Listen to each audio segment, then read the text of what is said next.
these guys here are pretty much ready to just finish off. They're pretty easy. On the other hand, notice we're going over near the powder coat booth. These ones, because they're gold, that's a metallic color. So we've got to put a clear powder coat over the top of that. And we need to do a big cleaning job first because we've got satin black in there at the moment. We don't want any of that stuff in the clear, so we need to clean everything spotless first, and then we can hook into getting some clear on these guys.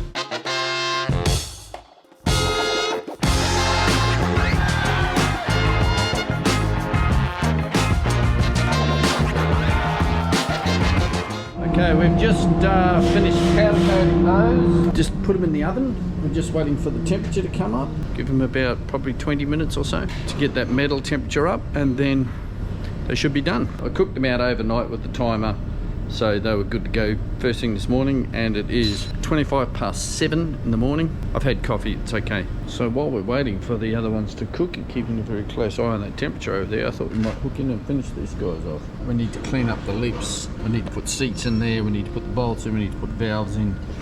So there's still a bit to do on these ones, and we need to make sure that they're sealed also.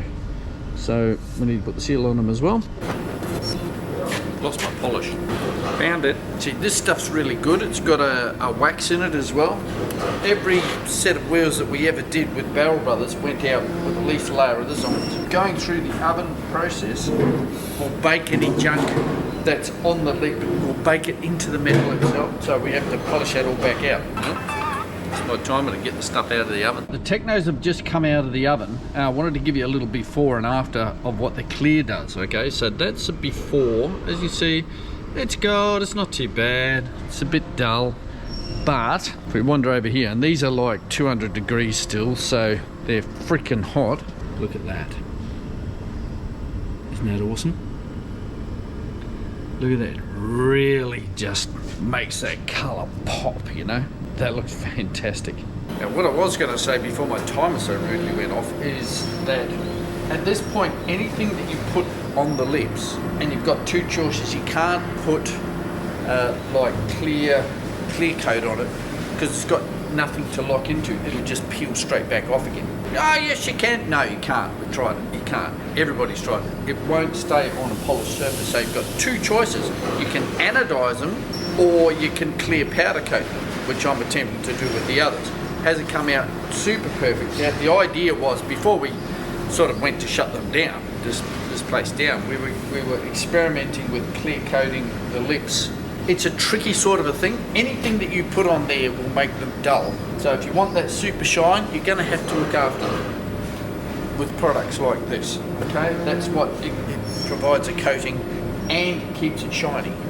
But you're going to have to be there, especially if you live near the sea with that salt air.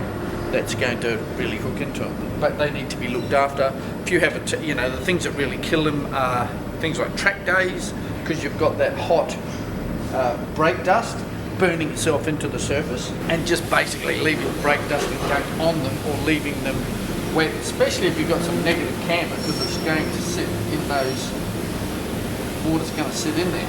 This stuff protects them and cleans them if it's sort of a little bit more. I've got a little patch here with us. Some powder coat has missed the tape, so I'm going to use that to get that off. But this stuff is a fine. This is quite fine. It's not. It won't scratch at all. But you know, for really high polish, this is the gear. So I'll take over and I'll show you what I mean, I've got to give these ones another coat. We have to cool them down first. I can't put it on hot because it's not going to work. But there's a couple of patches on there that just aren't right. So we better, well, I'll take you across so you can have a look. So polished surface, let's just give that a little, there's that little patch of powder coat I was talking about. As you can see, that's a nice polished surface. All right, we're going to have a look at these guys over here. One of them is better than the other one, but it's still patchy. As you can see, you do get a little sort of orange peel, but there's not enough coverage just there. And this one's got quite a bit. You can see, where's an angle? You can see over there, these are still stinking hot in there. So we're going to have to put some more. I need to cool it down first. I can't put it on hot because I've found that makes it worse. We'll let them cool down, and then we'll give it another go. Heat the oven back up and give them another blast. See, that's I knew this was going to happen. This is why I haven't cleaned that out. The clear's still in there. It's all ready to go. Actually, this one's pretty good. There's only this little patch here, and there's a little patch there, and that's it. That's all that's wrong with it. Centers are awesome. And look, it's gone over the machined part to protect all of that. These are going to look so good on the car. Well, we've got everything laid out here to go onto the wheels that has to go onto them, and a seal up as well. Trouble is, those and those are the wrong colour, so we'll have to change the colour of all of those guys. These are ready to go. We've got the valve, we've got the centre cap, which is just a tarted up star shaped cap that we make here, but they fit quite nicely into there. That's what we're going to use. And through the magic of television, now they're the right colour. Don't be confused, these aren't just black high tensile bolts, because they will rust in 2 seconds. This is black zinc, okay? Now, it's not strictly necessary to do the nuts as well. I mean, they are on the back of the wheel, so, you know, it doesn't really matter, but it just looks a little better, I think, to have the nuts done in the same look. So all we're going to do now is put them together. We have pretty much everything we need here to finish the job. We have the torque wrench set to 36 Newton meters for the M8 bolts. We've got the M8 bolts, nuts, we've got the seats, we've got the alloy washers, the valve, 12mm to do the valve up. We've got our Loctite 243, the blue one. I tend to use the blue instead of the red for the simple reason is if you ever need to get them undone, the blue's a lot easier to work with, and we haven't had any come undone yet, so blue's the one. Red's just a little bit difficult. And the wheel, and of course the pointer, because that's just an all-round handy tool. So the first thing we want to do is thread up all our bolts onto our washers, stick them in the hole. Right.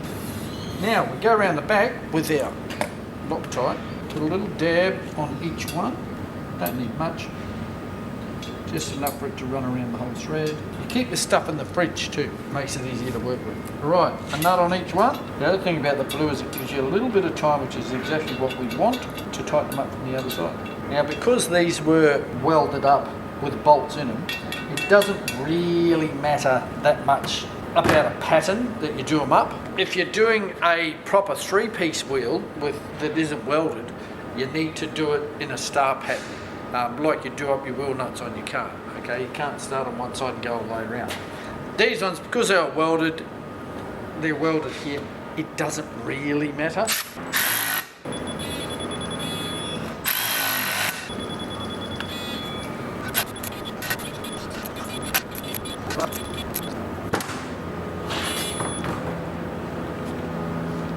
Looks pretty cool, doesn't it? Instantly lifts the wheel. Next is these guys, and we'll just knock them in, put the earmuffs on and bash them in, I think. So we actually machined this up so it's the right shape for these, and you can actually direct them in.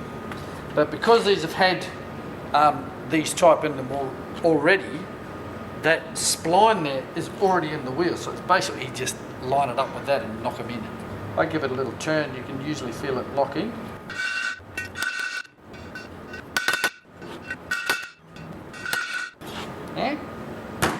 We'll do the seal first before we put the valve in. Because we're putting tape on here, that valve's going to be a little bit in the way, but yeah, sort that from here. We do the seal on the balancer just because it's easier.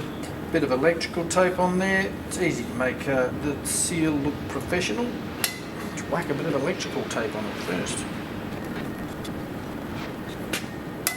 It should be enough. U-Butte squisher. Peel off the tape, looks pretty good.